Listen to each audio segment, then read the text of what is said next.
Let's react to some round 18 team lists, shall we? We've got a few fun faces on our screen. AJ, what's going on there?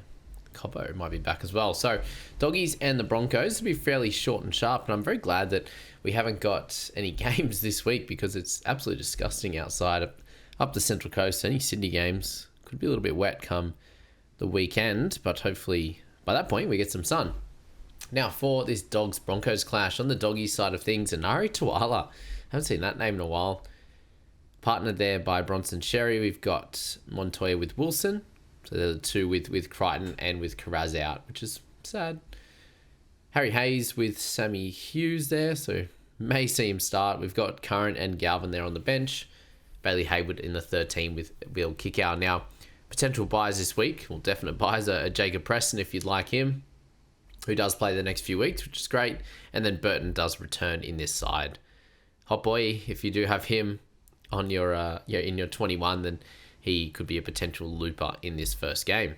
With plenty of plays out in Saluk Fafita, Carraz, Kurt Mann, Maxi King, and Stephen Crichton. On the other side, we see Walsh at 18th man as well. So the battle of the 18th men in this one. Haas, Carrigan, Shibasaki all out of this one. And who do we get? We get Cobbo at fullback is very interesting. Arthurs keeps his spot on the right wing.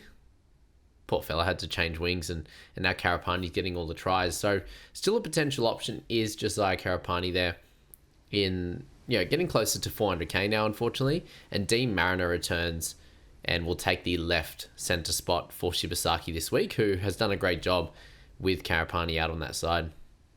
Adam Reynolds, definitely a half option you can have a look at this week. In their forwards, you do see Willison be partnered with Corey Jensen. So a fun little pairing there. Corey Pakes in the 9 jersey with Billy Walters at 14, which is what we've seen for a little while now.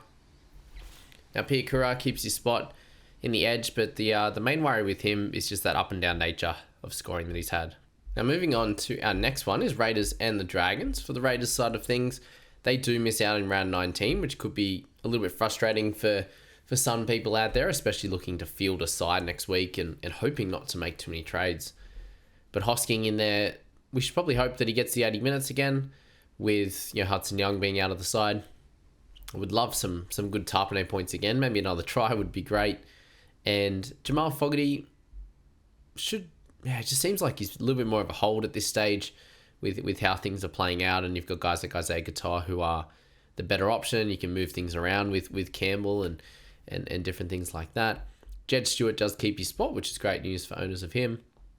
You got Savage, the cheapie on the other side, but when we say cheapie, not a cash cow because he's not doing well at all. Horsburgh, easy hold this week, which is good for him. And really not too much else to say on this side. I think with Hosking following that 71, a very, very easy hold at the moment. For the Dragon side of things, you see Sione Finau take his place on the wing, which will be fun for him, with Nathan Lawson unfortunately out and Tuipulotu. Tyrell Sloan on the other side with Sully and Allen, and the same fullback along with the halves. For the forwards there, Couchman, no. Very sad. Very sad on that one. Viliami Fafita gets pushed back to the reserves. You get Sele with Pacifica Tonga if you need him, and you've had him in your side, then that works well. With Faitala Mariner getting that starting edge spot. So they're very lucky that they've got Sewer back because, they just keep losing their edges and their forwards, unfortunately. They have guys to cover, which is good. But then Hamish Stewart's out of this one as well with Luciano Lille with his quad injury, Lawson, Couchman, and Valentine Holmes. So I think this will be a pretty tough matchup for the Dragons here, and I'll be tipping the Raiders in this one. Damien Cook's still an option at 9 if you need someone from that position. Now the Cowboys, they see Duffy return in the 7 jersey. That'll be fun for anyone who's still sneakily got him on their bench there. In number 9, you'll see Harrison Edwards, so very similar to what we saw in round 15 when they were available, or 16 was it, when Robson was out. Actually, it was out last game as well, to be fair. Oh, yeah, round 16 there. In that one, with the rest of the team there, guys like Kai O'Donnell, I mentioned him as a cheaper cash down type of player, but I think it was good to have him for the couple of weeks, but from here on, he's going to leave the side, so not super exciting there at all. Jackson Purdue out at centres. He might have a decent game here, but he's not someone that I think we want to target now and is probably leaning more to the sell side. And then Drinkwater. Still a buy. I think he should do decently this week, along with guys like Pappenhausen on the other side, and that's where he could still be a buy against a really weak Cowboys side with their Origin guys out. Jerome Hughes, if you bought last week, you'd be very happy and excited for this matchup here.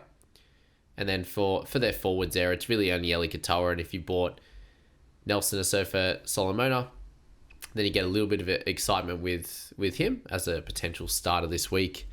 And now I just need to check with our boy Bronson Garlic, because he's 400k though. Yeah, he's hook mid but 400k, so pretty rough and not a very exciting type of pick. But yeah, there's my little quick thought before I chat about these guys in the buys video this week.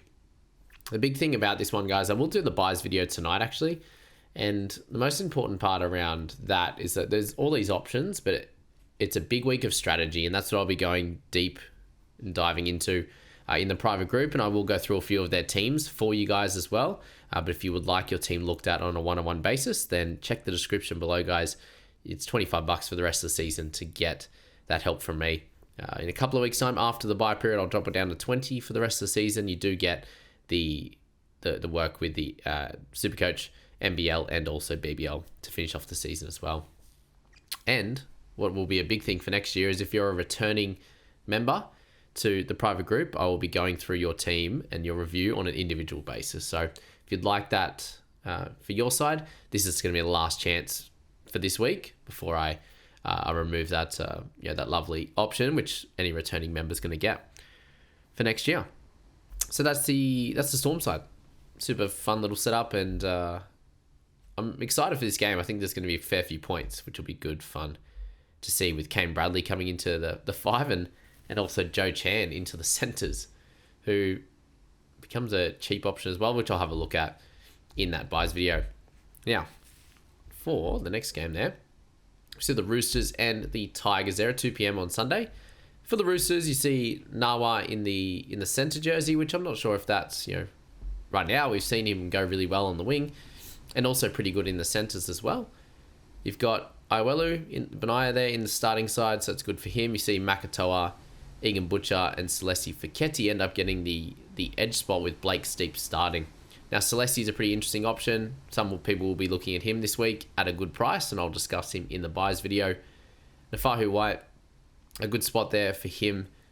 Just with this team being, with Radley being out of the picture as well, he becomes a very, very important forward, and I can see some people looking at him. And we do see a cheapie here in Tom Rodwell playing on the wing next to Nwangi Tawaze, which is really, really big for him, to have someone so skillful on his inside. And then if you have Stan Smith and Savala, I'm excited to see Savala come out and do really well like he has done. This is a really fun matchup as well against the Tigers this week. Now for the Tigers there, you see Taruva in at fullback, which will be fun to see. Lau Lili is partnering Stafford Toa in the centres, and then Skelton and Staines on the outside. Adam Dewey will be at 6, partnered by Latu Fainu. So really cool news for Dewey. I think with this setup, he has to move back into the centres, and Latu should partner Jerome Luai in that spot there. I don't see the clear reason to have. There's been a little bit of chatter around Latu potentially going to 14, but I don't think they have good enough centre pairings to be able to take Dewey out of that spot there, just to have Latu at 14. So that's my general thoughts there. And yeah, I think Dewey should go pretty well this week. It'll be a fun one for him. Now for the forward side of things, Terrell, easiest captain you'll see. And we do see Tristan Hope in at 9 there, which will be good for him. But you could use it as a cash down option, but I don't know. I feel like for the hooking spot, just play with 12. I don't know if it's worth it unless you're going to Damien Cook, who could potentially be a keeper.